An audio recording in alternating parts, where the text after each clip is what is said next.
Il se tenait devant une salle de conseil bondée d'investisseurs et prononça les mots qui le entraient. J'embauche la discipline, pas les distractions, pas de fantaisie, pas de désordre.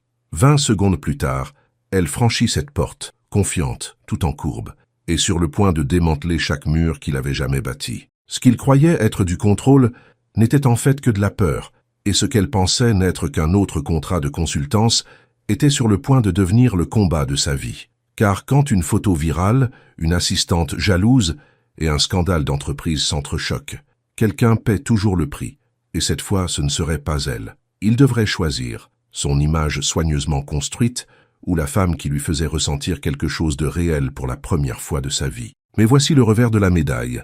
Au moment où il ferait son choix, elle serait déjà partie. Cette histoire est sur le point de prouver que le plus grand risque n'est pas de tomber amoureux, c'est d'avoir trop peur de tomber tout court. Le soleil matinal frappait les parois de verre des entreprises Delacroix comme une promesse.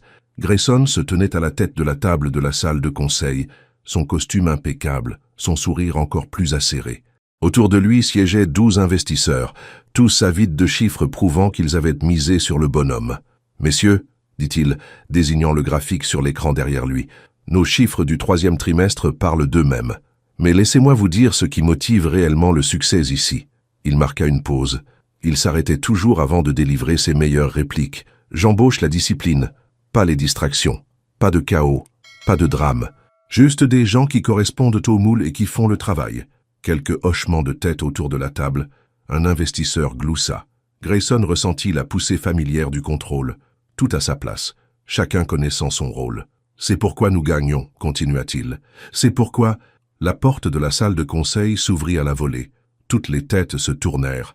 Une femme entra. Elle portait un blazer marine qui épousait ses courbes, une blouse blanche qui ne s'en excusait pas, et des talons qui cliquetaient avec assurance sur le parquet de marbre. Sa peau était d'un brun profond, ses cheveux tirés en un chignon lisse, et ses yeux, sombres et vifs à la fois, balayèrent la pièce comme si elle en possédait chaque centimètre. Elle était en retard. Elle était tout en courbe. Elle souriait. Le silence s'étira, lourd et poisseux. La mâchoire de Grayson se serra. Ses prochains mots moururent dans sa gorge. La femme s'arrêta à la chaise vide près de la porte. Elle déposa un porte-documents en cuir, puis elle le regarda directement. « Bonjour, » dit-elle. Sa voix était comme du miel chaud sur de l'acier. « Je suis Naomi Carter, votre nouvelle consultante en organisation. Désolée d'être en retard, la circulation en ville était infernale. » Elle s'assit, croisa les jambes et sortit un stylo, comme si rien n'était anormal. Comme si elle n'avait pas simplement fait irruption dans son monde parfaitement contrôlé et ne l'avait pas fait vaciller. Grayson cligna des yeux, puis il s'éclaircit la gorge. « Bien, mademoiselle Carter, nous étions juste en train de terminer ici. » Un des investisseurs se pencha vers son collègue et murmura quelque chose. Grayson ne l'entendit pas, mais il vit le sourire en coin. Il termina la réunion en 5 minutes chrono. Poignée de main, promesse, la danse habituelle. Mais tout le temps, il sentait ses yeux sur lui, calme, stable, imperturbable. Lorsque la pièce fut enfin vide, Grayson attrapa son téléphone et sortit sans se retourner. Mais Naomi resta assise, fixant le panorama de la ville à travers la vitre. Elle laissa échapper un lent soupir. Cela allait être plus difficile qu'elle ne le pensait. En milieu de matinée, Naomi avait installé son bureau temporaire dans l'aile des ressources humaines. Un jeune homme aux cheveux flottants et au sourire enthousiaste apparut à son coude. « Salut, je suis Tyler Briggs. Je suis le stagiaire. Enfin, l'un d'entre eux. Mais je suis votre stagiaire maintenant, je suppose. Ils ont dit que vous auriez peut-être besoin d'aide avec... » « Tyler, » dit Naomi doucement. « Respirez. » Il cligna des yeux, puis rit. « Désolé, je fais ça. Je parle trop quand je suis nerveux. »« Vous n'avez pas besoin d'être nerveux, » dit-elle, déballant son ordinateur portable. « Apportez-moi juste du café quand je demande. Ne bavardez pas et nous nous entendrons très bien. Marché conclu. » Il hésita. Alors, c'était intense ce matin. Dans la salle de conseil, Naomi le regarda. « Ah oui ? Je veux dire, Monsieur Delacroix avait l'air d'avoir avalé une douzaine de citrons. » Elle sourit, mais son sourire n'atteignit pas ses yeux. « Monsieur Delacroix ira bien. » Tyler hocha la tête et s'éloigna en toute hâte. Naomi expira. Elle ouvrit son ordinateur portable et fixa l'écran. Son frère Marcus l'avait mise en garde contre ce poste. « Le conseil en entreprise, c'est une véritable jungle, » lui avait-il dit. « Surtout pour nous, surtout pour les femmes qui te ressemblent. » Mais Naomi avait besoin du contrat. besoin de l'argent, besoin de prouver qu'elle pouvait entrer dans n'importe quelle pièce et s'en emparer. Même si l'homme à la tête de cette pièce pensait qu'elle était une distraction. Vers 2 heures, Grayson apparut. Il ne frappa pas. Il se tint juste dans l'embrasure de son petit bureau, les bras croisés, l'expression illisible. « Mademoiselle Carter », elle leva les yeux. « Monsieur Delacroix, je voulais clarifier les attentes. » « D'accord. » Il entra. L'espace se sentit soudain plus petit. « Vous êtes ici pour auditer notre flux de travail, recommander des améliorations d'efficacité. C'est tout. Vous n'êtes pas ici pour assister aux réunions du conseil ou aux sessions exécutives, à moins que je ne le demande spécifiquement. » Naomi se cala au fond de sa chaise. « Compris. Et la ponctualité compte. Si vous êtes prévu pour 9 heures, soyez ici à 9 heures. » Elle hocha lentement la tête. « Notez. Bien que pour être juste, l'email des RH indiquait 9h30. Sa mâchoire tressaillit. « Alors vérifiez auprès de Lydia, mon assistante. Elle gère les plannings. Je le ferai. » Ils se fixèrent. L'air était lourd. Finalement, Naomi sourit. Pas grandement. Juste assez. Autre chose? Grayson ouvrit la bouche, la referma, puis se retourna et sortit. Naomi attendit que ses pas s'estompent, puis elle laissa tomber sa tête dans ses mains. « Mon Dieu, murmura-t-elle, donne-moi la force. » Ce soir-là, elle appela Marcus depuis son appartement. Elle ôta ses talons et se blottit sur le canapé, le téléphone pressé contre son oreille. « Alors ?» dit Marcus. « À quel point est-ce grave? Il est exactement ce à quoi je m'attendais. Arrogant, contrôleur, et oui, clairement pas enchanté que j'existe. » Marcus soupira. « Tu n'as pas à rester, Naomi. Tu as d'autres options. Pas qui paient aussi bien. L'argent n'est pas tout. » Elle regarda par sa fenêtre le panorama de la ville. Les lumières commençaient à s'allumer un peu partout. « Je sais, mais je ne vais pas démissionner le premier jour parce qu'un homme n'aime pas mon corps. Ce n'est pas ce que Je sais ce que tu voulais dire, dit-elle doucement. Mais je vais bien, Marcus, vraiment. J'ai eu affaire à pire. » Il resta silencieux un instant. Puis, « D'accord, mais s'il dépasse les bornes, tu m'appelles. Je le ferai. Je suis sérieux. Je sais que tu l'es. » Ils se dirent bonne nuit. Naomi posa le téléphone et fixa le plafond. Elle pensait ce qu'elle disait. Elle avait eu affaire à pire. Des hommes qui voyaient ses courbes et supposaient qu'elle était facile. Des femmes qui voyaient ses courbes et supposaient qu'elle était négligée. Des entretiens où elle était la personne la plus qualifiée de la pièce et où elle était quand même écartée. Mais quelque chose chez Grayson Delacroix la dérangeait plus que d'habitude. Peut-être la façon dont il la regardait, comme si elle était un problème qu'il devait résoudre. Ou peut-être le laps de temps d'une fraction de seconde. Juste un, où elle crut voir autre chose dans ses yeux. De la curiosité. Le lendemain après-midi, le chaos arriva sous la forme d'une présentation défaillante. Grayson était dans la salle de conférence principale avec un investisseur potentiel. Un homme aux cheveux argentés nommé Richard Pembroke, qui contrôlait un portefeuille de 30 millions d'euros. La présentation était censée être impeccable. Graphique, projection. Preuve que les entreprises Delacroix étaient le meilleur investissement à Paris. Au lieu de cela, l'écran se figea sur la 3e diapositive. Grayson cliqua sur la télécommande. Rien. Il cliqua de nouveau. L'écran devint noir. Richard haussa un sourcil. « Difficulté technique ? Juste une seconde, » dit Grayson d'une voix tendue. Il se tourna vers Lydia, qui se tenait dans un coin avec une tablette. « Réparez ça. »« J'essaie, » siffla-t-elle. « Le système ne répond pas. » Le pouls de Grayson s'accéléra. Il sentait l'affaire lui échapper. Richard regardait déjà sa montre, puis la porte s'ouvrit. Naomi entra, portant une pile de dossiers.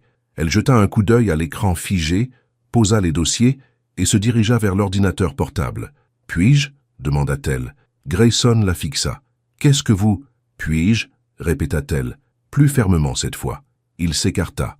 Les doigts de Naomi volèrent sur le clavier. Elle débrancha un câble, le rebrancha, redémarra le système. 30 secondes plus tard, la présentation se ralluma. « Voilà » dit-elle. Elle regarda Richard et sourit. « Désolé pour ça. La technologie, n'est-ce pas ?» Richard gloussa. « Aucun mal n'est fait. » Grayson expira. Le reste de la réunion se déroula sans accroc. Richard partit avec une poignée de main et la promesse d'envoyer les contrats d'ici vendredi. Lorsque la pièce fut vide, Grayson se tourna vers Naomi. Elle était déjà en train de rassembler ses dossiers. « Mademoiselle Carter », elle marqua une pause. « Merci, dit-il. » Les mots lui semblaient étrangers. Elle le regarda. « De rien. Comment avez-vous »« Je faisais du support informatique à l'université, » dit-elle. « Ça paie mieux qu'on ne le pense. Elle sortit avant qu'il ne puisse répondre. Grayson resta là, fixant l'embrasure vide. Derrière lui, Lydia s'éclaircit la gorge. « Elle est débrouillarde », dit Lydia avec prudence. Grayson ne répondit pas. Mardi matin commença assez normalement. Naomi apporta sa tasse de voyage à la cuisine du personnel pour la remplir. La machine à café ronronnait dans un coin. 2 employés se tenaient près de la fenêtre, leur voix basse. « Je dis juste », marmonna l'un d'eux. « Elle est arrivée en retard et maintenant c'est l'héroïne. C'est pratique. Elle a l'attention du patron, ça c'est sûr. Ouais, je me demande comment elle a fait. » L'autre rit. « Allez, regardez-la, elle sait ce qu'elle fait. » La main de Naomi se figea sur la cafetière. Des courbes comme ça, elle joue le jeu. Je parie qu'elle compte là-dessus. Naomi posa lentement la cafetière. Elle ne versa pas le café, ne dit pas un mot. Elle se tourna et se dirigea vers la porte. C'est à ce moment-là que Grayson entra. La pièce devint silencieuse. Il regarda les 2 employés, puis Naomi, puis de nouveau les employés. « Bonjour », dit-il d'une voix égale. « Bonjour, monsieur Delacroix », marmonnèrent-ils. Il attrapa une tasse dans l'armoire, la remplit, ajouta de la crème. Le silence était suffocant. Naomi attendit. Elle ne savait pas quoi. Une reconnaissance, une défense, quelque chose. Mais Grayson prit simplement son café et sortit. Les employés échangèrent des regards. Puis l'un d'eux renifla doucement. Naomi resta là un instant de plus. Puis elle partit aussi, son café oublié sur le comptoir. Cette nuit-là, la ville fut privée d'électricité. Ce n'était pas un blackout, juste un clignotement, une baisse de tension qui frappa la moitié du quartier d'affaires. Naomi travaillait tard, essayant de finir un rapport. Quand les lumières s'éteignirent, elle attrapa son sac et se dirigea vers l'ascenseur. Mauvais timing. L'ascenseur s'arrêta entre 2 étages. La lumière d'urgence s'alluma, faible et sinistre, et en face d'elle, l'air tout aussi mécontent, se tenait Grayson Delacroix. Ils se fixèrent. « Super », marmonna-t-il. « Oui », dit Naomi. « Fantastique ». Ils attendirent. L'ascenseur ne bougea pas. Grayson appuya sur le bouton d'appel d'urgence. Une voix métallique répondit « Nous sommes au courant de la panne. Restez calme. Ce devrait être 10-15 minutes. » Il raccrocha, s'appuya contre le mur, croisa les bras. Naomi s'assit par terre, le dos contre le mur opposé. Elle sortit son téléphone. Pas de signal. Le silence s'étira. Finalement, Grayson parla. « Vous n'étiez pas obligé d'aider hier. Avec la présentation. Je sais. Alors pourquoi l'avez-vous fait ?» Naomi leva les yeux vers lui. « Parce que c'était la bonne chose à faire. Même après. » Il s'arrêta. « Après que vous ayez clairement fait comprendre que je n'étais pas la bienvenue ici. » Acheva-t-elle. Sa voix était calme. « Oui, même après ça. » La mâchoire de Grayson se contracta. Il regarda le sol. « Je n'ai pas dit que vous n'étiez pas la bienvenue. Vous n'avez pas eu besoin de le dire. » Il expira. « Écoutez, ce que j'ai dit lors de cette réunion, l'histoire des pas de distraction, ce n'était pas à propos de vous. » « Ah bon ?» « Non. » Il marqua une pause. « C'était à propos de standards, de performance, de garder les choses sous contrôle ?» proposa Naomi. Il rencontra son regard. « Oui, et je ne suis pas sous contrôle. Je n'ai pas dit ça. Vous n'avez pas eu besoin de le dire, » répéta-t-elle. Elle ramena ses genoux vers elle, les serrant dans ses bras. « Monsieur Delacroix, je fais ce travail depuis 5 ans. J'ai pénétré dans des salles de conseil où j'étais la seule femme, la seule personne noire, la seule à ne pas être sortie d'une grande école prestigieuse. J'ai entendu toutes les versions de « vous ne correspondez pas » qui existent. » Grayson ne dit rien. « Alors voilà, » continua Naomi, « vous ne vous êtes pas trompé sur moi, vous ne m'avez simplement pas vu. Vous avez vu un corps qui ne correspondait pas à votre liste de contrôle, et vous avez décidé que j'étais un problème, avant même que j'ouvre la bouche. L'ascenseur était si silencieux qu'elle pouvait l'entendre respirer. « Vous avez raison, » dit-il finalement. Naomi cligna des yeux. « Quoi ? Vous avez raison. » Il passa une main dans ses cheveux. « Je vous ai jugé, et j'avais tort. » Elle le fixa. « J'ai passé toute ma vie à construire cette entreprise, » dit Grayson. « Chaque décision comptait. Chaque embauche, chaque image, chaque détail. Je me suis dit que c'était une question d'excellence. Mais peut-être... » Il laissa sa phrase en suspens. Puis, peut-être que j'avais juste peur de tout ce que je ne pouvais pas contrôler. La poitrine de Naomi se serra, les lumières clignotèrent, puis se rallumèrent. L'ascenseur sursauta, commença à bouger. Ils se levèrent tous les deux, lissent leurs vêtements, évitèrent tout contact visuel. Quand les portes s'ouvrirent, Grayson sortit le premier, puis se retourna. « Pour ce que ça vaut, dit-il, je suis content que vous soyez là. » Naomi le regarda s'éloigner.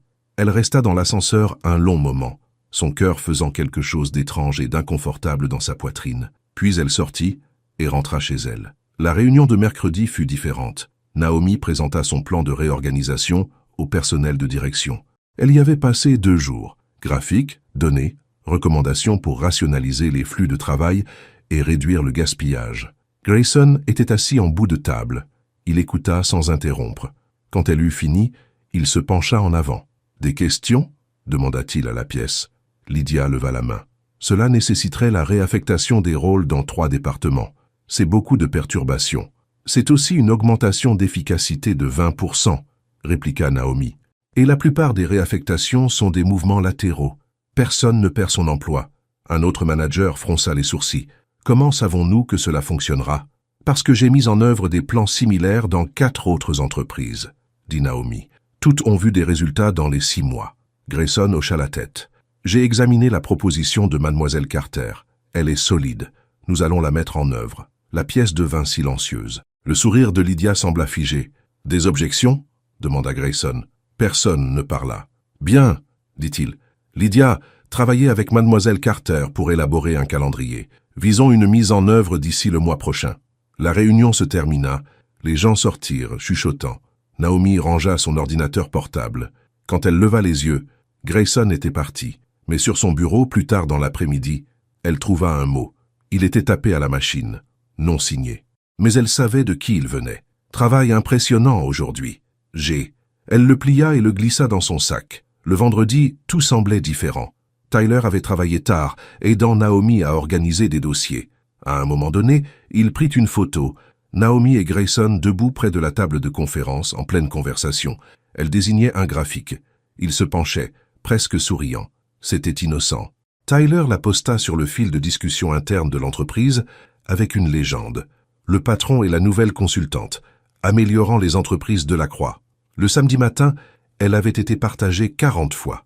Le lundi, les RH voulaient voir Naomi. Elle était assise dans le petit bureau des RH, les mains croisées sur les genoux. La responsable des RH, une femme mince avec des lunettes, semblait mal à l'aise. « Mademoiselle Carter, nous devons discuter des limites professionnelles. »« D'accord, » dit Naomi avec prudence. « Il y a eu une certaine inquiétude concernant votre relation avec Monsieur Delacroix. » L'estomac de Naomi se serra. « Ma relation ?» La responsable fit glisser une impression sur le bureau, la photo et des commentaires en dessous. Ça a l'air douillet. C'est pour ça qu'elle a eu le poste? On sait qui va être promu ensuite, on dirait. Les mains de Naomi se serrèrent en poing. C'est ridicule. Nous discutions de flux de travail. Je comprends, mais la perception compte. Et en ce moment, il y a une perception que... Que quoi? La voix de Naomi monta. Que je couche pour me faire bien voir? C'est ce que vous dites? La responsable tressaillit. Je dis que nous devons être prudents, pour le bien de tous. Avez-vous appelé Monsieur Delacroix ici? Silence. L'avez-vous fait? Insista Naomi. Monsieur Delacroix est indisponible. Naomi se leva. Bien sûr qu'il l'est. Mademoiselle Carter, je serai à mon bureau, dit Naomi. Si vous avez besoin de moi, vous savez où me trouver. Elle sortit, la vue brouillée par la colère.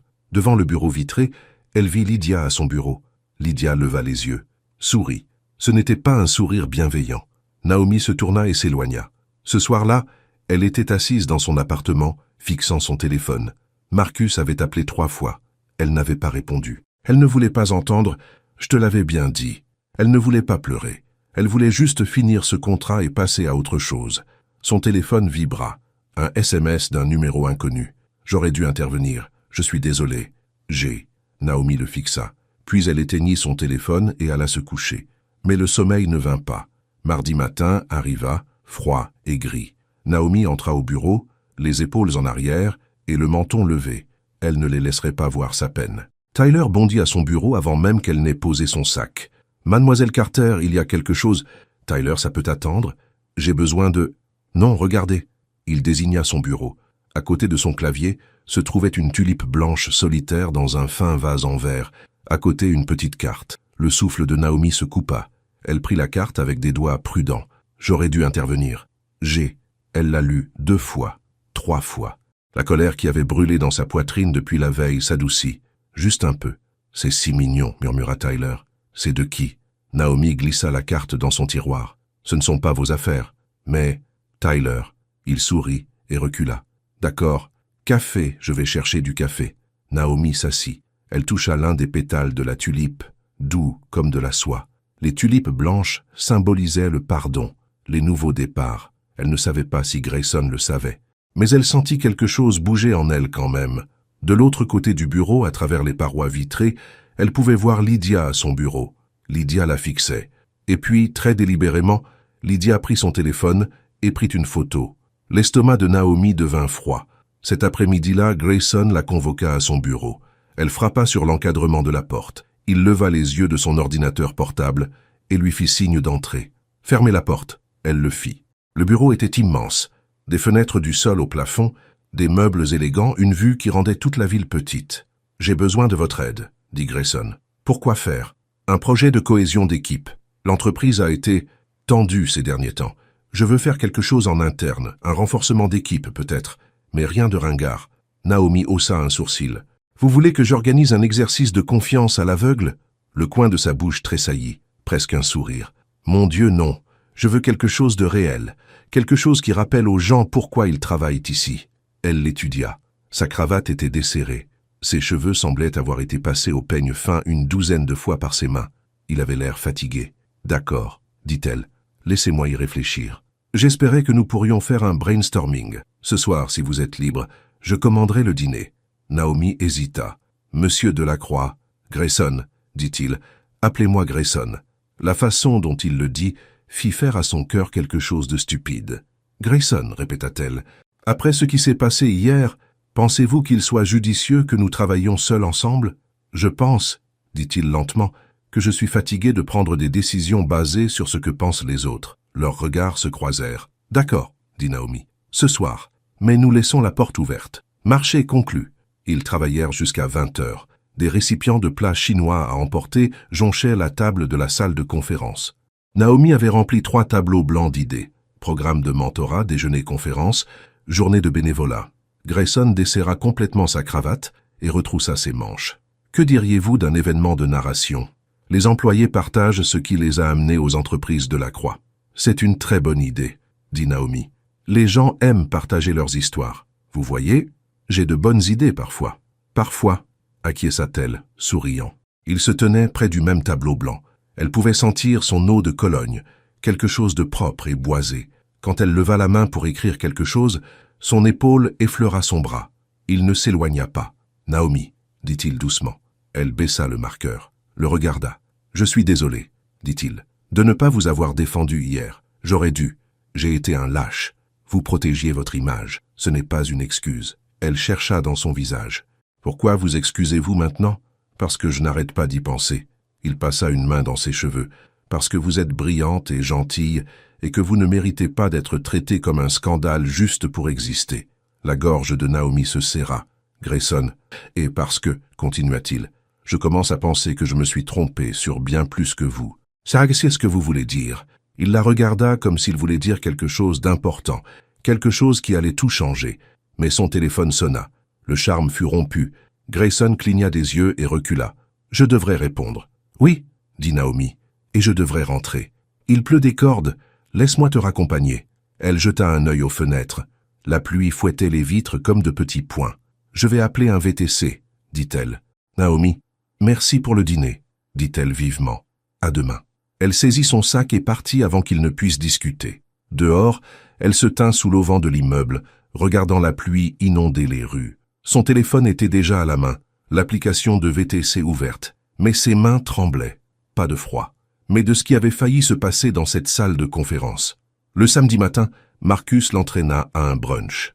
Ils s'installèrent dans une banquette d'angle de leur brasserie préférée. Marcus commanda des pancakes. Naomi fixait le menu sans le lire. « Tu es bizarre, » dit Marcus. « Je ne suis pas bizarre. Tu n'as pas encore insulté ma chemise. Tu es vraiment bizarre. » Naomi le regarda. Il portait un pull avec un expert comptable de dessin animé dessus. Elle n'avait pas l'énergie de se moquer de lui. « C'est le travail, » dit-elle. « Le PDG ?» Elle hocha la tête. Marcus posa son jus d'orange. « Qu'est-ce qu'il a fait ? » « Rien. Il a été correct en fait, plus que correct. Alors quel est le problème ?» Naomi effilocha sa serviette. « Je crois que je l'apprécie. » Marcus la fixa. « Tu quoi ? Je sais que c'est stupide, mais il n'est pas ce que je pensais. Il essaie de changer. et il s'est excusé. Et hier soir, on travaillait tard et il m'a regardé comme... Elle s'arrêta. Laisse tomber, Naomi. Hein quoi? Les hommes comme lui ne changent pas, dit Marcus doucement. Ils disent de jolies choses. Ils se comportent différemment pendant un instant.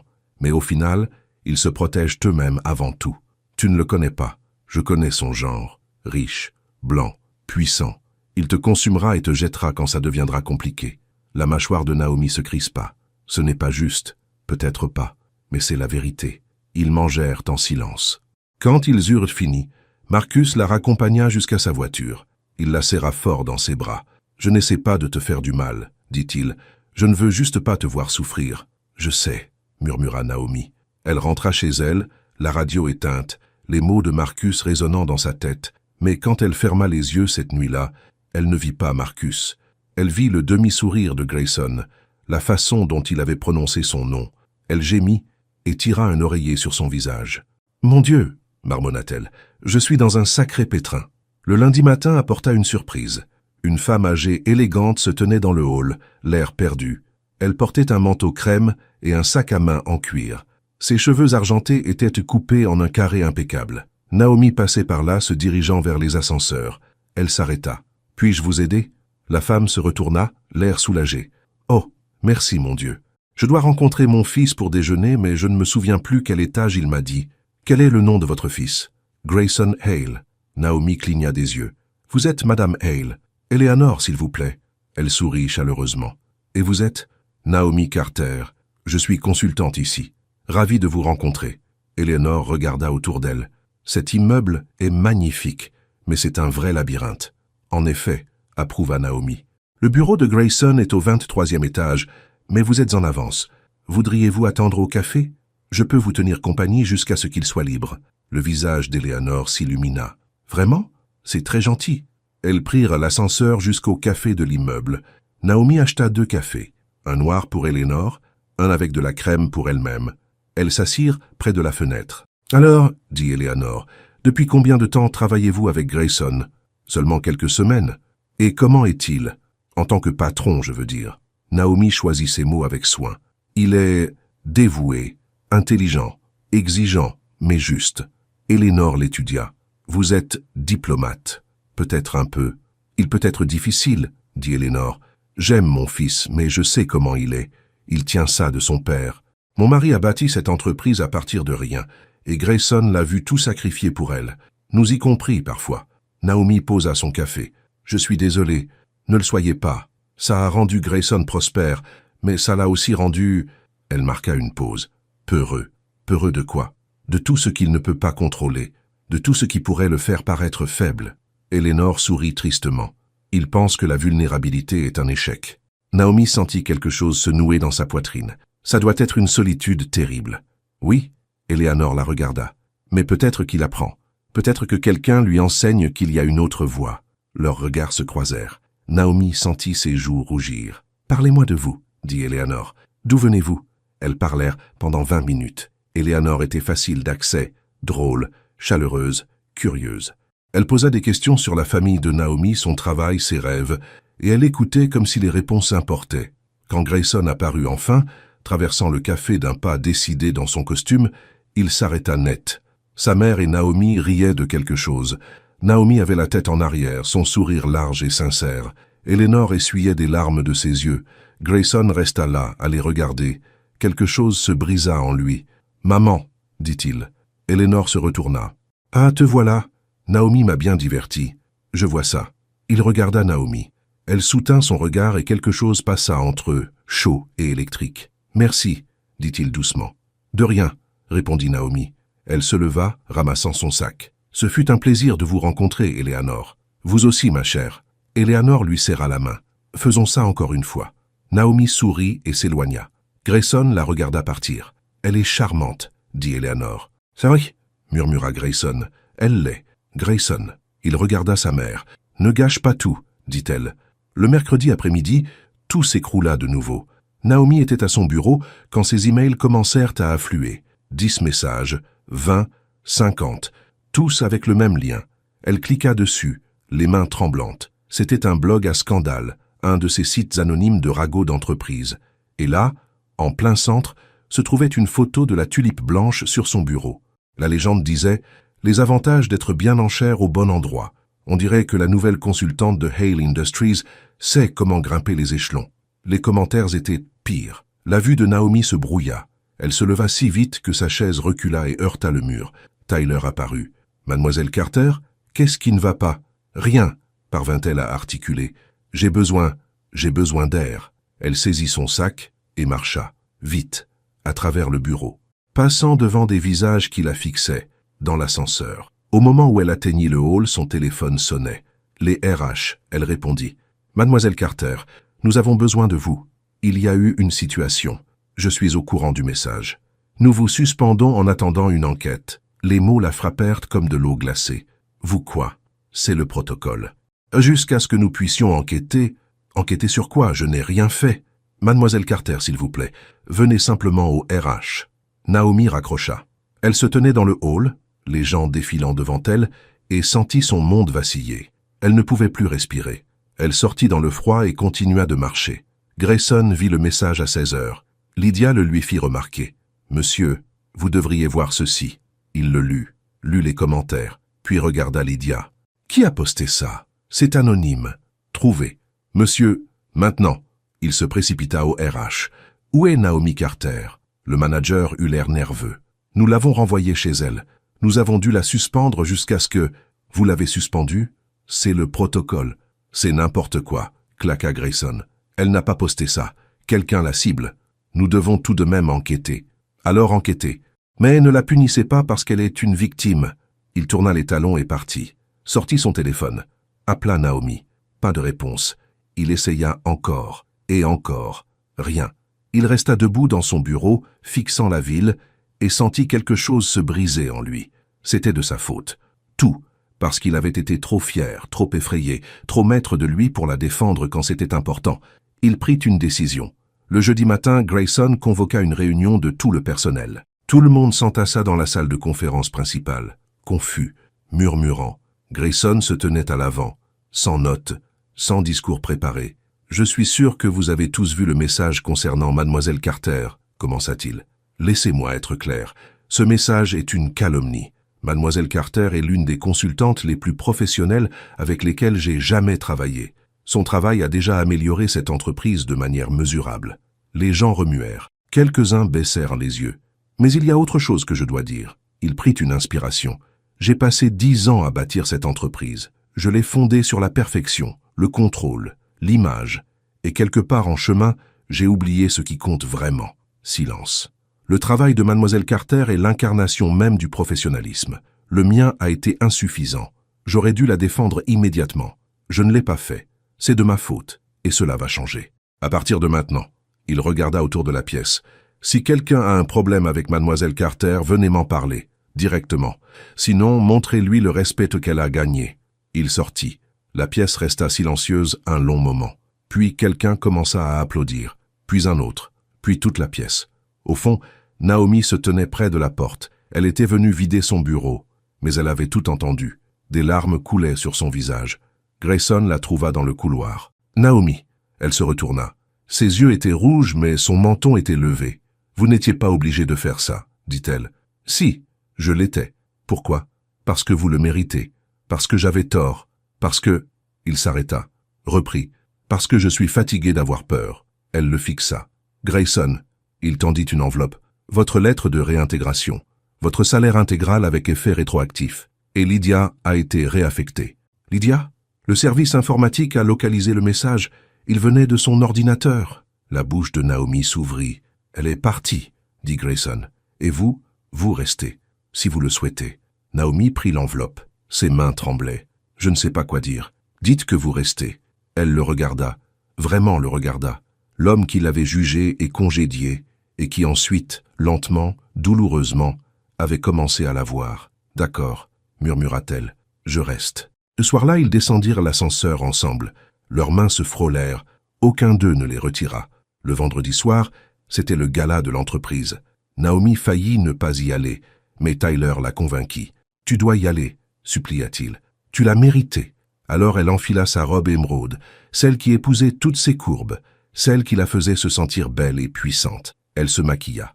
lissa ses cheveux, et quand elle entra dans la salle de bal, les têtes se tournèrent. Mais elle ne vit qu'une seule personne.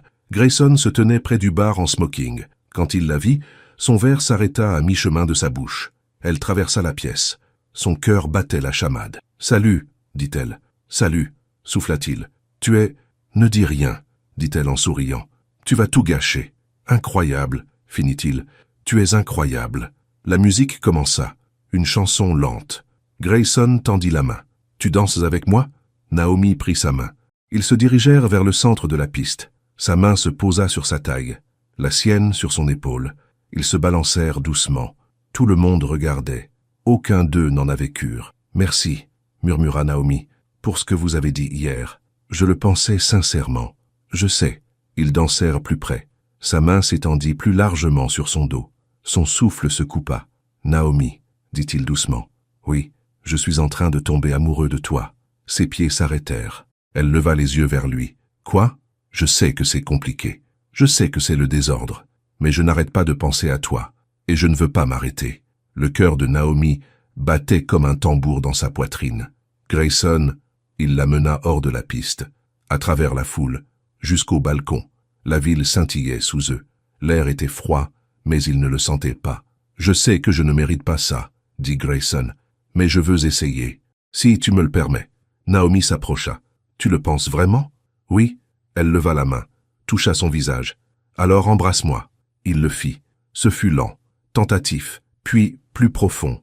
Ses bras l'enlacèrent. Elle se pressa contre lui. Le monde s'effaça. Quand ils se séparèrent finalement, ils respiraient tous deux avec difficulté. « Waouh » murmura Naomi. « Oui » acquiesça Grayson. Ils restèrent là, front se touchant, tandis que Paris scintillait autour d'eux.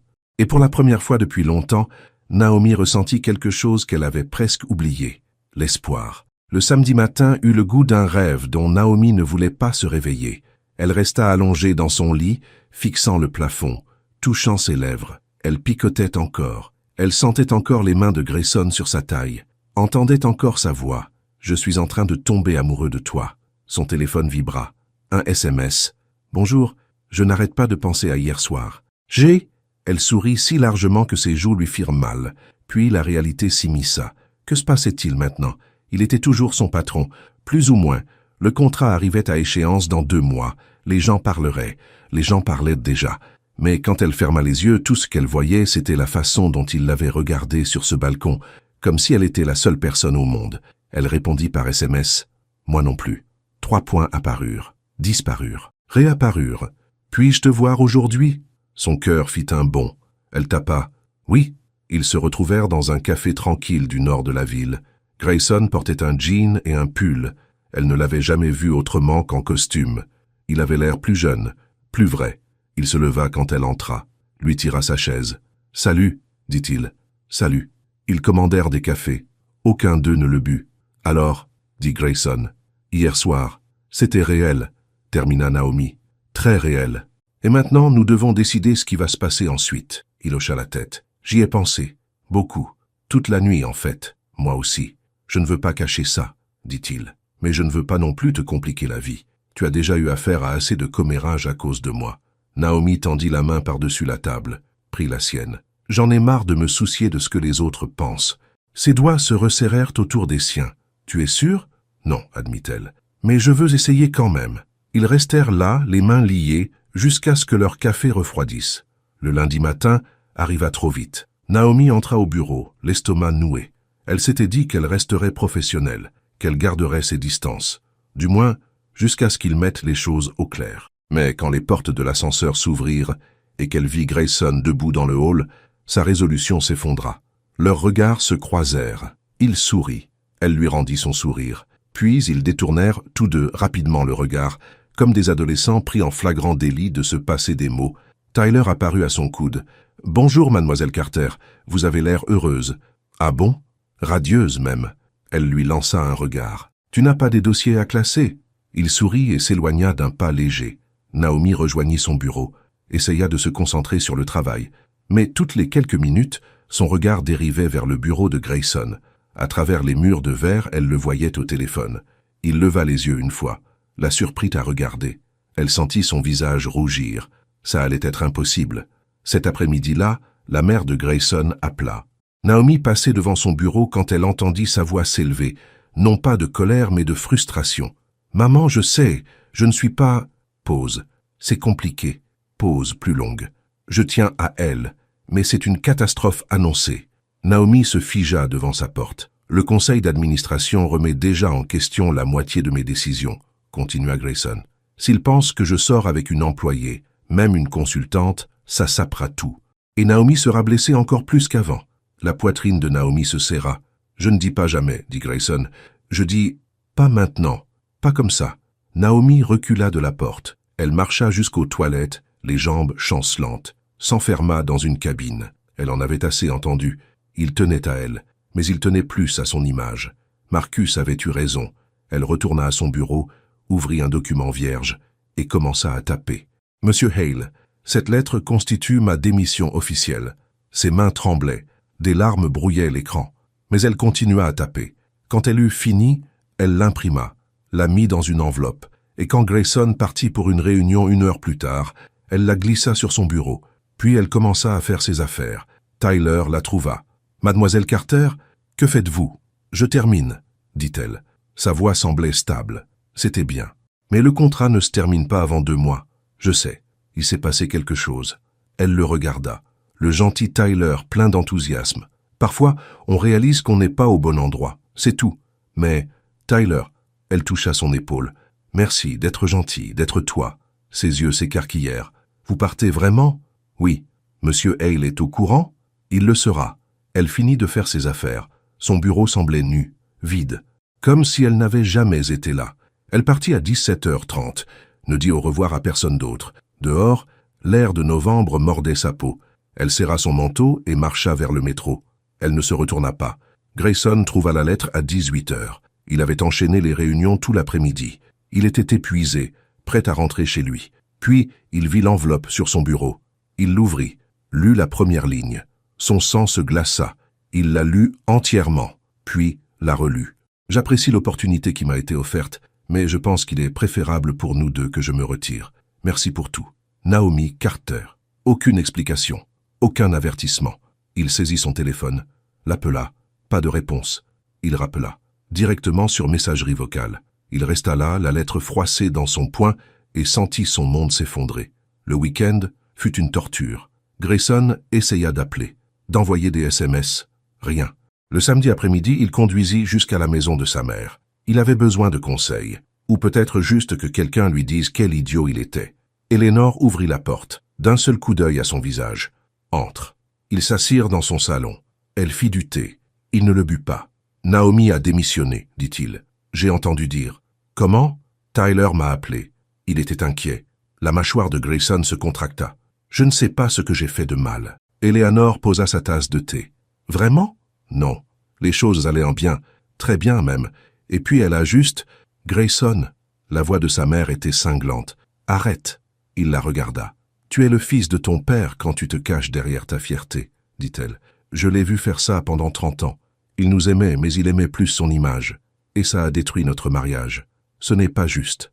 N'est-ce pas? Tu tiens à Naomi. Ne me mens pas. Bien sûr que je tiens à elle. Alors pourquoi la laisses-tu partir? Parce que c'est compliqué. Le conseil d'administration, les commérages, les… Des excuses, dit Eleanor. C'est tout ce que j'entends. Grayson se leva, fit les 100 pas. Qu'est-ce que je suis censé faire? Arrête de te cacher. Arrête de prendre des décisions basées sur la peur.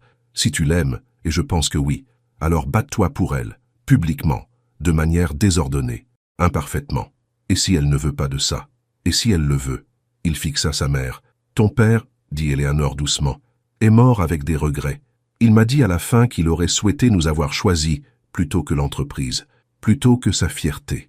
Ne fais pas la même erreur. Grayson regarda par la fenêtre le ciel gris. Sa poitrine lui faisait mal. J'ai peur, admit-il. Je sais, mais l'amour exige du courage. La question est, l'as-tu? Le lundi soir, Grayson assista à un gala de bienfaisance. Hale Industries finançait des bourses pour des étudiants défavorisés. C'était un événement majeur. Des caméras, la presse, le maire. Grayson devait prononcer un discours. Il l'avait écrit lui-même, sûr, professionnel. Exactement ce que le conseil d'administration attendait. Il se tenait en coulisses, le discours imprimé et prêt. Mais tout ce à quoi il pouvait penser, c'était Naomi, la façon dont elle riait, la façon dont elle le mettait au défi, la façon dont elle le voyait, vraiment le voyait, sans ciller. L'annonceur appela son nom. Grayson monta sur scène. Les applaudissements emplirent la salle de bal. Il s'approcha du microphone. Il regarda la foule, des centaines de visages, des costumes coûteux, des bijoux qui valaient plus que ce que la plupart des gens gagnaient en un an. Il sortit son discours, le regarda, puis le plia et le mit dans sa poche. « J'avais préparé un discours, dit-il. Mais je vais parler d'autre chose. » La salle devint silencieuse. « J'ai passé 10 ans à bâtir Hale Industries, continua-t-il. J'en ai fait toute mon identité. Le succès, le contrôle, la perfection. Je pensais que c'était ça, le leadership. » Il marqua une pause, prit une inspiration. Mais il y a quelques mois, quelqu'un m'a montré que j'avais tort. Elle est entrée dans mon bureau, et dès le premier jour, elle a remis en question tout ce en quoi je croyais, sur le leadership, sur les gens, sur moi-même. Des murmures parcoururent en la foule. Son nom est Naomi Carter, et c'est la raison pour laquelle je suis ici ce soir. Enfin, honnête. Les flashs crépitèrent. Les gens se penchèrent en avant. Le vrai leadership, dit Grayson, ce n'est pas le contrôle, c'est l'humilité.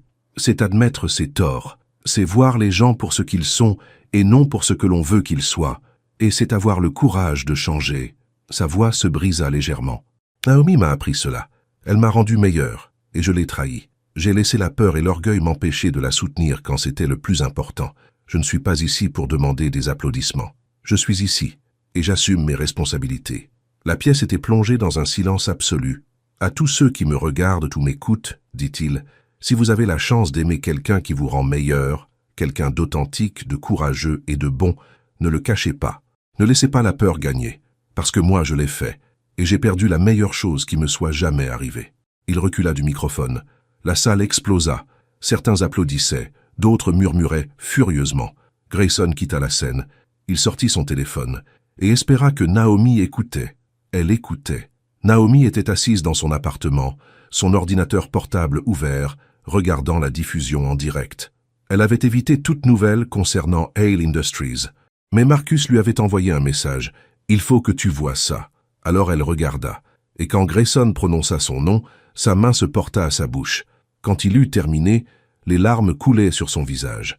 Marcus appela immédiatement. « Tu as vu ?»« J'ai vu, » murmura-t-elle. « Naomi, il faut que j'y aille. » Elle raccrocha, fixa l'écran, regarda le clip à nouveau. « J'ai perdu la meilleure chose qui me soit jamais arrivée. » Elle attrapa ses clés. Mardi matin, Naomi entra chez Hale Industries. Elle avait répété ce qu'elle allait dire. Calme, professionnelle. Elle ne faisait que rendre son badge d'accès. C'est tout. Mais quand les portes de l'ascenseur s'ouvrirent, Grayson se tenait dans le hall, comme s'il l'attendait. Des gens passaient en hâte, des employés du matin, café à la main, téléphone sorti. Mais Grayson et Naomi restèrent là, immobiles. « Salut, dit-il. Salut. Je ne pensais pas que tu viendrais. Je ne fais que rendre mon badge. Bien. » Il baissa les yeux, puis les releva. « Naomi, ne fais pas ça, dit-elle. Sa voix tremblait. Ne rends pas les choses plus difficiles. Je le dois, parce que j'ai quelque chose à dire. Grayson, j'ai eu tort. » Il s'approcha. « Surtout, je me suis dit que je te protégeais, que je protégeais l'entreprise. Mais en réalité, j'avais juste peur. » Les yeux de Naomi s'embuèrent de larmes. « J'avais dit que je ne sortirais jamais avec une femme aux formes généreuses, poursuivit-il. Non pas à cause de toi, mais parce que j'avais peur de tout ce que je ne pouvais pas contrôler, tout ce qui me faisait ressentir trop de choses. Tu es entré dans ma vie et tu as tout bouleversé, et j'ai paniqué. Je t'ai entendu, dit Naomi. Au téléphone avec ta mère, tu as dit que c'était une catastrophe annoncée. Grayson ferma les yeux. Tu as entendu ça? Oui. Ça, c'est pour ça que tu es parti. Elle hocha la tête. Naomi. Il ouvrit les yeux. J'ai été un idiot. J'avais peur de ce que les gens penseraient, peur de perdre le contrôle. Mais tu sais de quoi j'ai plus peur maintenant? De quoi? De te perdre. Son souffle se coupa. Si c'est à cause de la culpabilité, dit-elle, se faisant l'écho de ses propres pensées, ne fais pas ça. Si c'est par amour, prouve-le. Grayson fouilla dans sa poche. En sortit une enveloppe. Ma démission. Les yeux de Naomi s'écarquillèrent. Quoi? Je me retire des opérations quotidiennes. Je promeus quelqu'un d'autre au poste de PDG. Je resterai au conseil d'administration, mais je ne serai plus ton patron. Grayson, tu ne peux pas. C'est déjà fait. Je l'ai soumise ce matin. Pourquoi? Parce que je ne veux qu'aucun doute subsiste. Aucune complication. Aucune raison pour que tu penses que je choisis l'entreprise plutôt que toi. Il prit ses mains. Je te choisis, toi, si tu veux bien de moi. Naomi le fixa. Tu fais vraiment ça. C'est déjà fait. Mais l'entreprise, c'est toute ta vie. Non, dit-il doucement. Ça l'était. Mais tu m'as montré qu'il y a plus. Et je veux ça. Avec toi. Les larmes coulaient sur ses joues. C'est fou.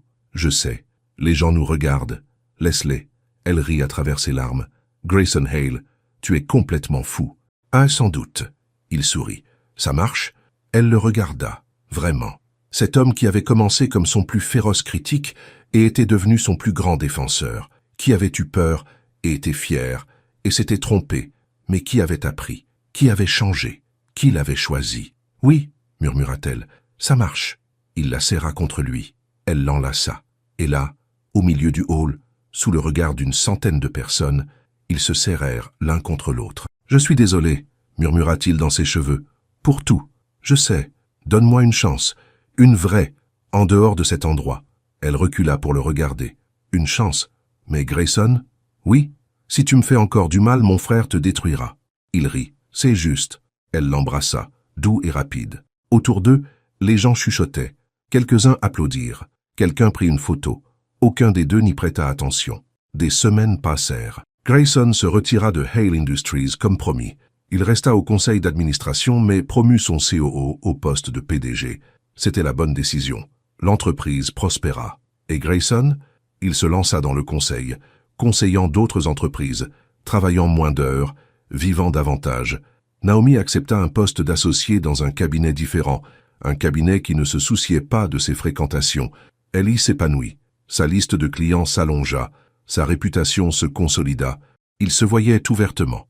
Dîner, cinéma, longue promenade le long des quais de Paris. Un soir, Grayson prépara le dîner dans son appartement.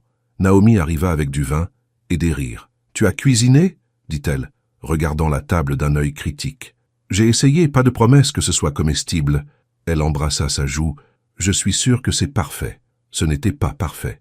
Le poulet était sec, les légumes embouillis. Mais ils mangèrent quand même, riant tout du long. Après le dîner, ils s'installèrent sur son canapé. Les lumières de la ville scintillaient à travers les fenêtres. La tête de Naomi reposait sur son épaule. Son bras était enroulé autour de sa taille. « Je peux te dire quelque chose, » dit-il. « Toujours. Avant toi, je pensais que l'amour était une faiblesse, quelque chose qui te rendait vulnérable, qui te diminuait. » Elle pencha la tête pour le regarder. « Mais tu m'as appris, poursuivit-il, que l'amour est la chose la plus courageuse que nous puissions faire, parce qu'il exige confiance, humilité, la volonté d'être vu tel que l'on est. » Les yeux de Naomi brillèrent. « Tu deviens sentimental, Hale. » Il sourit. « Peut-être, mais c'est vrai. Tu m'as changé à tel point que je ne pourrais plus être l'homme que j'étais, et je t'en suis reconnaissant. » Elle lui prit le visage entre ses mains. « Tu as aussi ruiné ma règle préférée. »« Ta quelle règle? Ne jamais tomber amoureuse d'un homme qui se croit parfait. » Il rit. « Je suis loin d'être parfait. »« Je sais, » dit-elle. « C'est pour ça que je t'aime. » Les mots flottèrent dans l'air entre eux.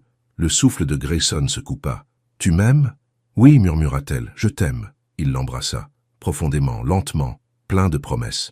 Quand ils se séparèrent, il posa son front contre le sien. « Tu es mon exception, » murmura-t-il. « Quoi?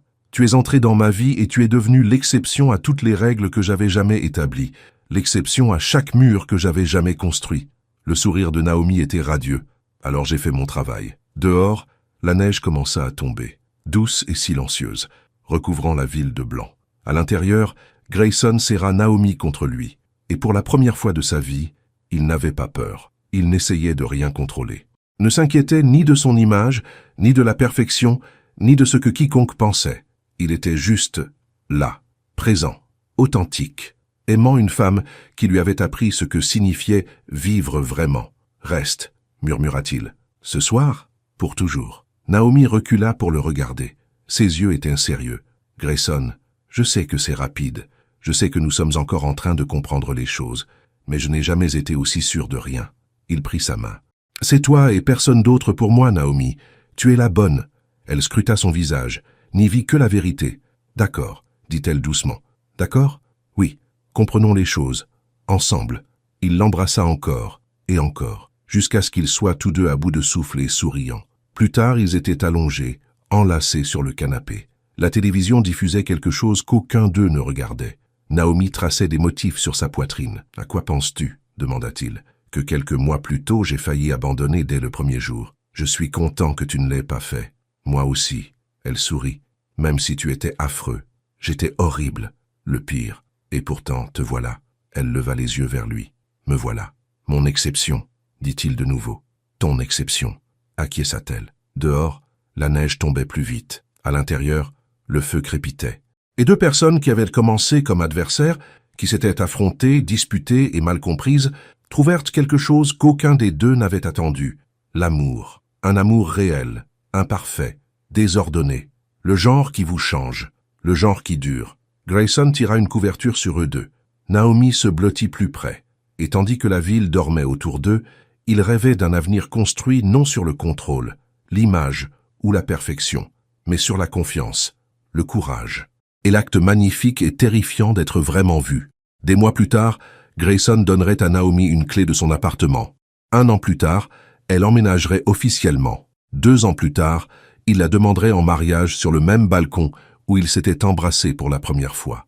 Mais ce soir n'était que le début, l'exception qui devint la règle, l'amour qui réécrivit tout. Et tout avait commencé avec une femme qui refusait d'être invisible et un homme qui apprit enfin à voir. 3 mois plus tard, l'hiver s'était installé sur Paris comme une promesse tenue. Naomi se tenait dans la salle de conférence de son nouveau cabinet, présentant à un client. Elle portait une robe bordeaux qui la faisait se sentir puissante. Sa voix était posée, confiante. Elle maîtrisait son sujet. Quand elle eut terminé, le client sourit. « Excellent travail, mademoiselle Carter. Quand pouvez-vous commencer ?»« La semaine prochaine, » dit Naomi. « Mon équipe vous enverra le contrat. » Ils se serrèrent la main. Le client partit. La patronne de Naomi, une femme perspicace nommée Patricia, apparut à son coude. « Beau travail. C'est le 3e nouveau compte ce mois-ci. Merci. Tu donnes l'impression que devenir associé est un jeu d'enfant. » Naomi sourit. « Ce n'est pas le cas, mais j'adore ça. » Patricia lui serra l'épaule. « Continue comme ça et tu auras ta propre division l'année prochaine. » Quand Patricia partit, Naomi rangea ses affaires. Son téléphone vibra. « Dîner ce soir ? Je cuisine. Vraiment cette fois, promis. J'ai. » Elle rit et répondit. « Ton historique prouve le contraire. Dur mais juste, 19 heures, j'apporte le vin. Tu es ma personne préférée. » Je sais. Elle rentra chez elle en voiture, sur des rues enneigées et mouillées, fredonnant au rythme de la radio. Son appartement, celui qu'elle gardait encore, même si elle passait la plupart de ses nuits chez Grayson, lui sembla silencieux quand elle y entra. Elle se changea pour un jean et un pull, des vêtements confortables, le genre qu'elle n'aurait jamais porté devant Grayson à leur début. Mais les choses étaient différentes maintenant. Elle attrapa la bouteille de vin qu'elle avait gardée et sortit. L'appartement de Grayson sentait l'ail et quelque chose de brûlé. « Ne panique pas !» cria-t-il de la cuisine quand elle entra. Naomi posa le vin et suivit l'odeur. Grayson se tenait devant la cuisinière, agitant un torchon vers le détecteur de fumée. « Qu'est-ce qui s'est passé ? Le pain m'a échappé. » Elle regarda les restes carbonisés dans l'évier. C'est une façon de le dire. Il éteignit l'alarme. Passa une main dans ses cheveux. « Je suis un désastre. »« Tu apprends, » le corrigea-t-elle. Elle embrassa sa joue. « Qu'est-ce qu'on mange d'autre ? Des pâtes, de la salade. Les deux ne sont pas brûlés. Du progrès. » Ils mangèrent à sa table de salle à manger, la ville scintillant à travers les fenêtres. Les pâtes étaient vraiment bonnes. La salade était simple mais fraîche, et le vin que Naomi avait apporté était parfait. « Comment s'est passée ta journée ?» demanda Grayson. « Bien, j'ai décroché un autre client. »« Bien sûr, tu es brillante. » Elle sourit. « Et toi, comment se passe le conseil ?»« Très bien, en fait. J'ai rencontré une start-up ce matin. Ils sont jeunes, ambitieux, font toutes les erreurs que j'ai faites, mais ils écoutent. C'est satisfaisant. Différent de la gestion de ta propre entreprise. Complètement, mais dans le bon sens. » Il tendit la main par-dessus la table, prit la sienne. « Je ne suis pas constamment stressé. Je ne pense pas toujours à la prochaine réunion du conseil ou à l'appel des investisseurs. Je vis vraiment. »« Bien, » dit Naomi doucement. « Tu mérites ça. » Ils nettoyèrent ensemble. Elle lavait, ils séchaient. C'était domestique et normal, et parfait. Plus tard, ils se blottirent sur le canapé. Les pieds de Naomi étaient repliés sous elle. Le bras de Grayson enroulé autour de ses épaules. « Je peux te demander quelque chose ?» dit-il. « Toujours. Es-tu heureuse ?» Elle leva les yeux vers lui. « Oui. Et toi ? Plus heureux que je ne l'ai jamais été. » Il fit une pause. « Mais parfois je m'inquiète. Que tu te réveilles un jour et réalises que tu pourrais faire mieux. Grayson, je suis sérieux. Tu es incroyable. Tu pourrais avoir n'importe qui. Et tu es coincé avec un gars qui brûle le pain. Elle se tourna pour lui faire face entièrement. Premièrement, je ne suis pas coincé. Je t'ai choisi. Je continue de te choisir. Chaque jour. Ses yeux s'adoucirent. Deuxièmement, poursuivit-elle, tu n'es pas l'homme que tu étais quand nous nous sommes rencontrés. Tu as changé, mûri, et j'adore voir ça. Tu me donnes envie d'être meilleur. Non, dit-elle fermement. Tu te rends meilleur toi-même. Je t'ai juste montré que c'était possible. Il la serra contre lui, embrassa le sommet de sa tête. Comment ai-je eu tant de chance? Une vie saine et un bon karma, taquina-t-elle. Il rit. Le son résonna dans sa poitrine. Elle aimait ce son. Ils regardèrent la télévision un moment, une émission de cuisine où les gens préparaient des desserts élaborés. Grayson se moquait des candidats. Naomi les défendait. C'était facile, confortable, réel. Vers 22 heures, le téléphone de Naomi sonna. « Marcus, je devrais prendre ça, dit-elle. Bien sûr. Elle alla dans la chambre. « Salut Marcus. »« Salut. Je prends juste des nouvelles. Comment vas-tu? »« Je vais bien. Vraiment bien. Tu es chez lui? »« Oui. » Silence. Puis, « Il te traite bien ?» Naomi sourit. « Oui, je te le promets. Bien. Parce que s'il ne te traite pas bien, je sais, tu le détruiras. Mais tu n'as pas à t'inquiéter. Il est différent maintenant. Nous le sommes tous les deux. » Marcus soupira. « Je l'entends dans ta voix. Tu as l'air heureuse. »« Je le suis. Alors je suis heureux pour toi, Naomi. Vraiment. Merci. Ça signifie beaucoup. » Ils parlèrent encore quelques minutes, fixèrent des plans pour un brunch dominical. Quand elle raccrocha, elle trouva Grayson dans la cuisine, préparant du chocolat chaud. « Tout va bien ?» demanda-t-il. « Parfait. Marcus voulait juste prendre des nouvelles. Il veut toujours me tuer ? Seulement un petit peu. » Grayson lui tendit une tasse. « Je prends ça. » Ils s'assirent au comptoir, sirotant leur boisson. Dehors, la neige commença à tomber de nouveau. « J'aime ça, » dit Naomi doucement. « Le chocolat chaud ? Ça, nous, ces moments de calme. » Grayson posa sa tasse, se tourna vers elle. « Moi aussi, je n'ai jamais su que ça pouvait être comme ça. » « Comme quoi ? Facile, naturel, comme si je n'avais pas à jouer un rôle ou à prouver quoi que ce soit. Je peux juste être. » Elle toucha son visage. « C'est ce que l'amour est censé être. J'ai gâché tellement de temps avant toi. Tu n'étais pas prêt avant moi. Peut-être. » Il couvrit sa main de la sienne. « Mais je suis prêt maintenant. » Ils finirent leur boisson, se brossèrent les dents côte à côte, se mirent en pyjama. Au lit, Naomi se blottit contre lui. Ses bras l'enlacèrent. « Reste, » murmura-t-il. « Ne retourne pas chez toi ce soir. Je ne le prévoyais pas. Reste demain aussi. » Elle sourit contre sa poitrine. « D'accord. » Et le jour suivant, Grayson, « Emménage avec moi. » Elle se figea, puis recula pour le regarder. « Quoi ? Emménage ? Officiellement. Tu es là la plupart des nuits de toute façon. Et moi ?» Il prit une inspiration. « Je veux me réveiller avec toi tous les matins. Je veux que ce soit notre chez nous, pas seulement le mien. » Le cœur de Naomi battait fort. « C'est un grand pas. Je sais, mais je suis sûre. Et toi ?» Elle scruta son visage, n'y vit que l'honnêteté, l'amour, la certitude. « Oui, » murmura-t-elle, « je suis sûre. » Son sourire aurait pu illuminer la ville. Il l'embrassa, profondément et lentement. « Vraiment, vraiment. Quand tu veux. »« Tiens demain !» Elle rit. « Donne-moi peut-être une semaine pour faire mes cartons. » Marché conclu. Ils s'endormirent enlacés. Et dehors, la neige continuait de tomber. Naomi emménagea le samedi suivant. Cela ne prit pas beaucoup de temps. Elle avait toujours voyagé léger. Marcus et sa femme aidèrent. Tyler arriva avec des pizzas et un enthousiasme sans fin. « C'est tellement excitant, » dit Tyler pour la 10e fois. « Tu es comme un chiot, » grommela Marcus. « Un chiot serviable, » corrigea Tyler. En soirée, les affaires de Naomi étaient déballées. Ses livres remplissaient la moitié des étagères de Grayson. Ses photos ornaient les murs. Sa couverture préférée était drapée sur le canapé. On aurait dit une maison. Tout le monde partit vers 19 heures. Grayson commanda de la nourriture thaïlandaise. Ils mangèrent directement dans les barquettes, assis par terre, parce que les meubles étaient réarrangés et que rien n'avait encore de sens. « C'est le chaos, » dit Naomi. « J'adore ça, » répondit Grayson. Elle regarda autour d'elle. « Ça arrive vraiment. Nous vivons ensemble. Tu as des doutes ? » « Non. Et toi ? » « Pas le moins du monde. » Ils rangèrent, remirent les meubles en place, firent de l'espace le leur. Plus tard, ils se tinrent sur le balcon. Le même balcon où ils s'étaient embrassés pour la première fois. La ville s'étendait en contrebas comme une peinture. « Merci, » dit Grayson. De quoi? De m'avoir donné ma chance, je ne le méritais pas. Mais tu l'as fait quand même. Naomi se pencha contre lui. Nous avons tous les deux pris des risques. Tu as pris un risque plus grand. Peut-être, mais ça en valait la peine.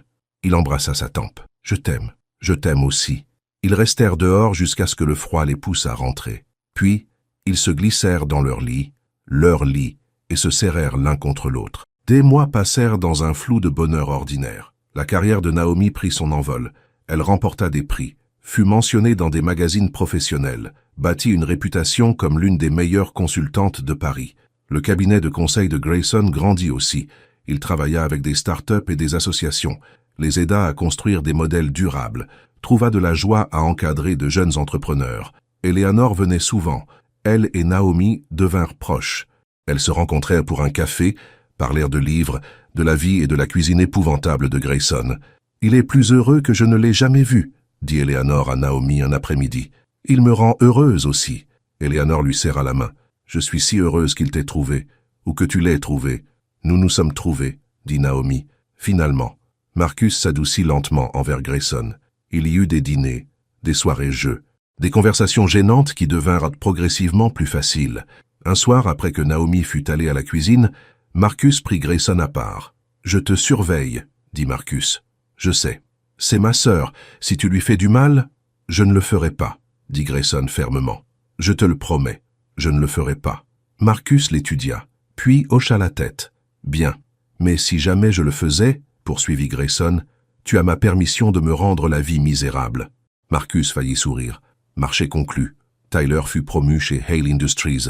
Il appela Naomi pour le lui dire, criant presque d'excitation. « Je suis consultant junior maintenant, un vrai. C'est incroyable, Tyler. Tu l'as mérité. J'ai appris des meilleurs. Tu vas faire de grandes choses. Merci, mademoiselle Carter. Pour tout. » Même Lydia envoya un email. Bref, excuse. Naomi le lut une fois et le supprima. Certains ponts n'avaient pas besoin d'être reconstruits. La vie s'installa dans un rythme. Travail, maison, l'un l'autre. Simple et profond. Un vendredi soir de printemps, Grayson rentra avec des fleurs. Pas des tulipes cette fois, des pivoines. Grandes, roses, magnifiques. « C'est pourquoi ?» demanda Naomi. « Ai-je besoin d'une raison ?»« Non, mais tu souris bizarrement. »« Je ne souris pas bizarrement. »« Si, absolument. » Il posa les fleurs, prit ses mains. « Viens avec moi. »« Où ?»« Tu vas voir. » Il la mena au balcon. Le soleil se couchait, peignant le ciel d'orange et d'or. La ville bourdonnait en contrebas. « Qu'est-ce qui se passe ?» demanda Naomi. Grayson se tourna pour lui faire face. Ses mains tremblaient légèrement. « Quand tu es entré dans ma salle de conseil le premier jour, commença-t-il, j'ai cru que tu allais être un problème, une distraction, quelque chose que je ne pouvais pas contrôler. » Le souffle de Naomi se coupa. « J'avais raison, » poursuivit-il. « Tu étais toutes ces choses. Tu as bouleversé mon monde parfaitement ordonné. Tu m'as défié, frustré, fait remettre en question tout ce que je pensais savoir. Grayson, laisse-moi finir. » Il sourit. « Tu étais un problème, mais tu étais aussi la solution, à une solitude que je ne savais pas avoir, à des peurs que je portais depuis des années, à une vie qui semblait réussie, mais qui était vide. » Les larmes montèrent aux yeux de Naomi. « Tu m'as appris que l'amour n'est pas une faiblesse, que la vulnérabilité est une force, que les meilleures choses de la vie sont celles que nous ne pouvons pas contrôler. » Il fouilla dans sa poche, en sortit une petite boîte. La main de Naomi se porta à sa bouche. « J'avais dit que je ne sortirais jamais avec une femme aux formes généreuses, » dit Grayson, la voix chargée d'émotion, « parce que j'avais peur de tout ce qui était réel, tout ce qui pouvait me changer. Mais alors tu es entré et tu es devenu mon exception, à toutes les règles, à tous les murs, à toutes les peurs. » Il ouvrit la boîte. Une bague scintillait, simple, élégante, parfaite. « Naomi Carter, dit-il, tu n'es plus mon exception. Tu es mon toujours, ma certitude, mon foyer. Veux-tu m'épouser ?» Naomi ne put parler. Les larmes coulaient sur son visage. Elle hocha la tête. « C'est un oui ?» demanda-t-il, riant à travers ses propres larmes. « Oui » étouffa-t-elle. « Oui, bien sûr que oui. » Il glissa la bague à son doigt.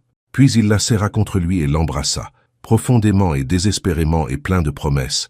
Quand ils se séparèrent, ils pleuraient et riaient tous les deux. « Je t'aime, » dit-elle. « Je t'aime aussi, tellement. » Ils se tinrent l'un contre l'autre, tandis que le soleil se couchait, tandis que la ville s'illuminait autour d'eux, tandis que leur avenir s'ouvrait, vaste et lumineux. « Tu m'as ruiné, » murmura Grayson. « Bien, » répondit Naomi. « Tu avais besoin d'être ruiné. » Il rit. « Et maintenant? Maintenant, on va comprendre les choses. Ensemble, ensemble, acquiesça-t-il. Ils restèrent sur ce balcon pendant longtemps, parlant, rêvant, préparatifs. Et quand ils entrèrent enfin, Naomi regarda la bague à son doigt et ressentit quelque chose qu'elle avait craint d'éprouver si longtemps. La certitude, la joie, la sérénité. Elle était entrée dans la vie de Grayson en tant que consultante engagée pour remettre de l'ordre dans des systèmes défaillants. Mais d'une manière ou d'une autre, ils s'étaient réparés mutuellement. Il avait appris à dépasser ses préjugés. Elle avait appris à faire confiance de nouveau. Ensemble, ils avaient construit quelque chose qu'aucun des deux n'aurait pu bâtir seul. L'amour. Un amour vrai, parfois chaotique. Imparfait. Celui qui transforme. Celui qui dure. 1 an plus tard, ils se tenaient dans un petit jardin, entourés de leur famille et de leurs amis. Naomi portait une robe qui épousait chacune de ses courbes. Grayson était en costume, arborant un sourire inébranlable. Eleanor pleurait. Marcus prononça un discours sur les secondes chances. Tyler, le porteur d'alliance, faillit laisser tomber les bagues à 2 reprises. Quand le célébrant dit « Vous pouvez embrasser la mariée », Grayson encadra le visage de Naomi de ses mains. « Mon exception », murmura-t-il. « Ton toujours », répondit-elle. Ils s'embrassèrent sous les applaudissements de tous. Plus tard, à la réception, ils dansèrent, lentement et tendrement, sans se soucier du regard des autres. « Heureuse ?» demanda Grayson. « Folle de joie », dit Naomi. « Moi aussi. Qui l'aurait cru ?» songea-t-elle. « Ce premier jour, j'ai failli tout laisser tomber. Je suis si heureux que tu ne l'aies pas fait. Moi aussi. » La musique changea, une mélodie entraînante, mais ils continuèrent de se balancer doucement. « Merci, » dit Grayson. « De quoi? D'avoir été têtu, de ne pas avoir renoncé à moi, de m'avoir montré ce qui compte vraiment. Nous nous sommes montrés l'un à l'autre, » dit Naomi. « C'est ainsi que ça fonctionne. » Il la serra plus fort contre lui. « Je vais passer le reste de ma vie à te prouver que je suis digne de toi. Tu l'es déjà. N'empêche, je vais essayer. » Elle sourit contre son torse. « Alors, j'ai fait mon travail. » Ils dansèrent jusqu'à ce que les étoiles apparaissent, jusqu'à ce que leurs pieds soient douloureux et que leurs visages soient endoloris à force de sourire. Et quand ils partirent enfin, sous une pluie de riz et de confettis, ils savaient une chose avec certitude. La véritable force de l'amour réside dans l'humilité, le courage de voir la beauté là où l'ego ne voyait qu'une menace. Lorsque le contrôle cède le pas à la compassion, les cœurs guérissent, les réputations s'effacent, et ce qui demeure est la vérité. Grayson avait appris à voir. Naomi avait appris à faire confiance. Et ensemble, ils bâtirent une vie faite de grâce, de croissance et du magnifique risque d'être vraiment connus. L'exception qui devint la règle. La perturbation qui devint le fondement. L'amour qui changea tout. Fin.